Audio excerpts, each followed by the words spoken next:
دیکھیے ہم رمشا مسیح پر بہت احتجاج کرتے ہیں، اس لیے کرتے ہیں کیونکہ رمشا جو تھی وہ بچی اقلیتی برادری سے تعلق رکھتی تھی۔ میں آج عالمی برادری سے سوال کرنا چاہتا ہوں، کیا مسلمان امریکہ میں اقلیت میں نہیں ہیں؟ کیا وہ اقلیتی برادری نہیں ہے؟ کیا اقلیتی برادری صرف مسیحی ہوتی ہے؟ کیا اقلیتی برادری صرف قادیانی ہوتے ہیں؟ کیا اقلیتی برادری صرف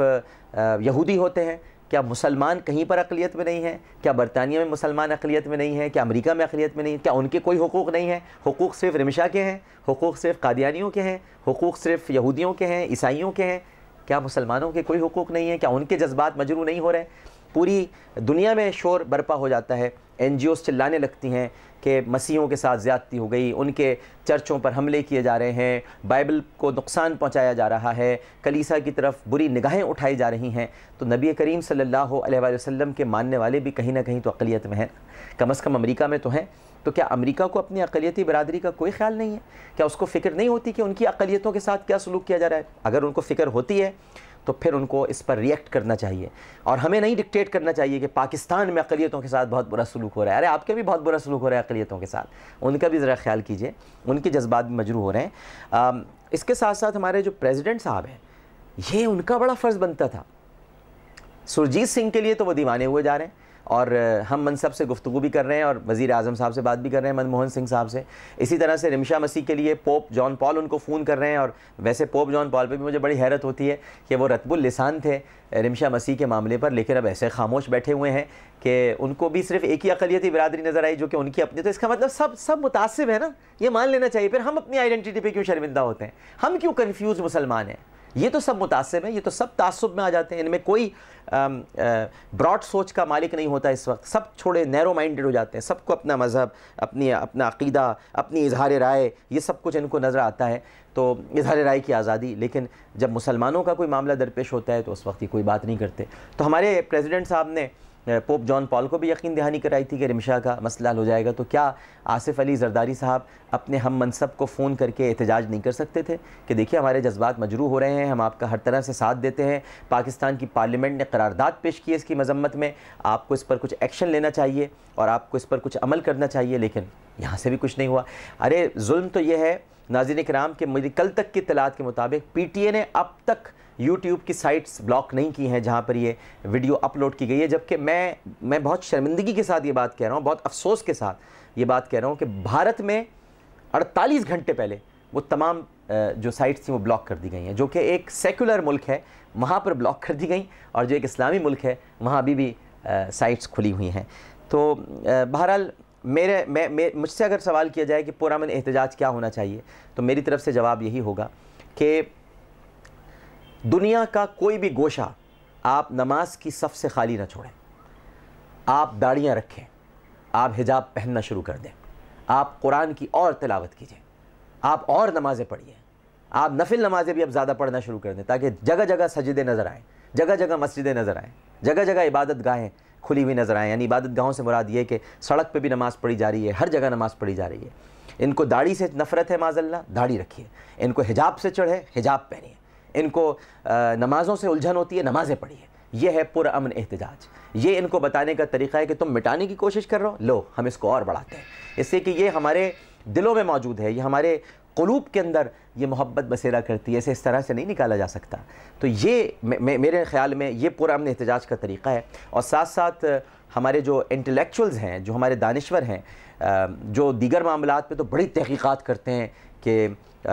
مسیحوں کی یہ تاریخ ہے اور یہودیوں کی یہ تاریخ ہے، اور اس طرح سے تھوڑی سی کچھ اسلام پر بھی ریسرچ کر لیں اور ذرا باہر نکل کر آئیں اور سامنے آ کر ذرا گفتگو کریں، جو خاص طور پر روشن خیال، اعتدال پسند اپنے آپ کو کہتے ہیں، حالانکہ میں سمجھتا ہوں کہ ہم زیادہ روشن خیال ہیں، اس لیے کہ اسلام سے زیادہ روشن خیال اور کوئی مذہب نہیں ہے، تو ان کو بھی بہرحال آنا چاہیے۔ اور یہ اتنا قرآن پڑھیے اور اتنا قرآن کو پڑھنا چاہیے کہ یہ ٹیری جونز ٹائپ کے جو گھٹیا اور زمین پر بوجھ افراد ہیں، انہیں یہ احساس ہونے لگے کہ جتنا ہم قرآن کو معاذ اللہ جلائیں گے، اللہ اس کو اتنا ہی جلائے گا۔ لہٰذا یہ کچھ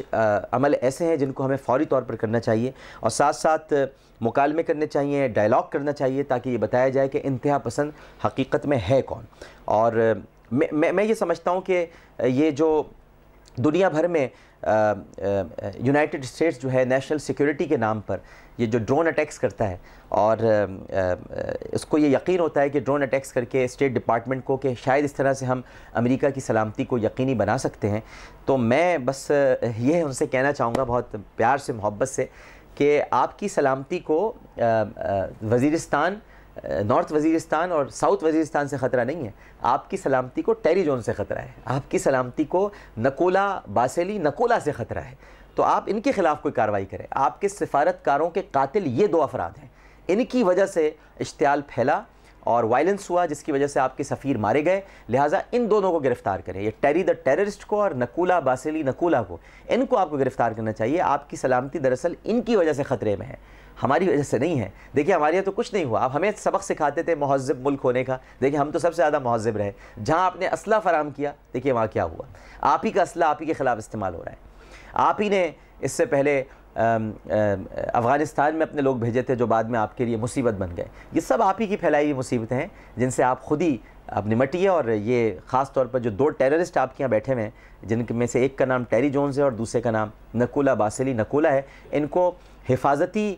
تحویل میں رکھنے کے بجائے ان کو آپ بجلی کی کرسی پہ بٹھائیں، ان کو ذرا سزا وزا دیں، ان کو ذرا جھٹکے دیں، ان کو ماریں، یہ اس قابل نہیں ہے کہ ان کو زندہ رہنا چاہیے۔ تو آپ اس پر اپنے قانون کو حرکت میں لائیں اور ان کو عدالت کے ذریعے ان کو سزائیں دیں اور ان کو انجام تک پہنچائیں، یہ آپ کا فرض بنتا ہے، کیونکہ ان کی وجہ سے عالمی امن خطرے میں ہے اور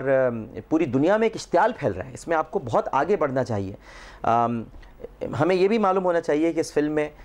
صرف نبی کریم صلی اللہ علیہ وآلہ وسلم کی شان اقدس ہی میں نہیں بلکہ شیخین کریمین حضرت ابو بکر صدیق رضی اللہ تعالی عنہ اور حضرت عمر فاروق رضی اللہ تعالی عنہ، ان کی شان میں بھی بہت ہی گھٹیا اور رقیق قسم کی گستاخیاں کی گئی ہیں معاذ اللہ، تو یہ بھی آپ کو معلوم ہونا چاہیے۔ لیکن اس کے ساتھ ساتھ میں یہ بھی ریکویسٹ کروں گا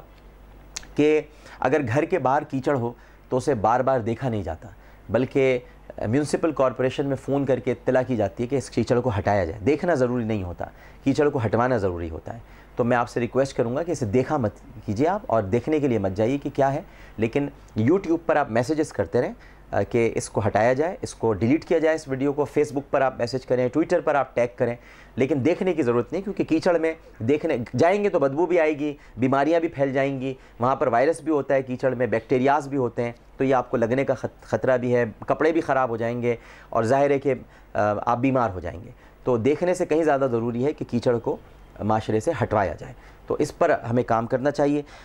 اس کے ساتھ ساتھ میں آخر میں یہ کہنا چاہوں گا کہ اب یہ طے کرنا ہوگا پوری دنیا کو کہ آزادی اظہار کی وسعت کیا ہے، یہ اب طے کرنا ہوگا۔ یہ وقت آ چکا ہے کہ ہمیں یہ بھی طے کرنا ہوگا کہ آزادی اظہار اور انتہا پسندی کی سرحدیں کہاں ہیں، ان میں اب فرق ہمیں کرنا ہوگا۔ میں اس کو ایک کھلی انتہا پسندی سمجھتا ہوں، میں اس کو کھلی جارحیت اور دہشت گردی سے تعبیر کرتا ہوں۔ یہ قطعاً اظہار رائے کی آزادی نہیں ہے، یہ قطعاً آزادی اظہار نہیں ہے، یہ صرف اور صرف دہشت گردی ہے جس نے پوری دنیا کا امن متاثر کرنے کی کوشش کی ہے، اور ہمیں اس کی پرزور الفاظ میں مذمت کرنی چاہیے، اور جو اس میں وائلنس ہوا ہے اس کی بھی ہمیں مذمت کرنی چاہیے، لیکن پرزور احتجاج حقیقتاً ہونا چاہیے، پرامن ہونا چاہیے، اور وہ پرزور اور پرامن احتجاج ڈائلاگز ہیں، مکالمے ہیں،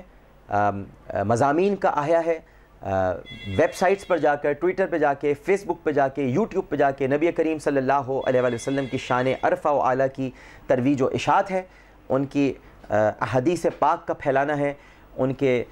جو خلق عظیم ہے ان کے اخلاق حسنہ کی ترجمانی کرنی ہے، ان کے اخلاق حسنہ کے بارے میں لوگوں کو بتانا ہے، ازواج مطہرات کے بارے میں بتانا ہے، صحابہ کرام کے بارے میں بتانا ہے، اہل بیت اطہار کے بارے میں بتانا ہے، اور یہود و نصارہ کو قائل کرنا ہے، لیکن وائلنس نہیں کرنا ہے۔ یہ میری کچھ گزارشات تھیں، اور میرا خیال ہے کہ میں نے کوشش کی ہے کہ اس کا پورا پس منظر بھی آپ کو بتا سکوں، اور کسی طرح سے ہم اس تشدد سے بھی بچ سکیں، اور اس کا عملی طور پر جو ہمیں مقابلہ کرنا چاہیے ہم اس کا مقابلہ کر سکیں۔ کوئی بات اگر بری لگی ہو تو بڑی معذرت چاہتا ہوں۔ اللہم صلی علی سیدنا و مولانا محمد وعلی آلہ وصحبہ وبارک وسلم وصلی علیہ۔ اللہ حافظ۔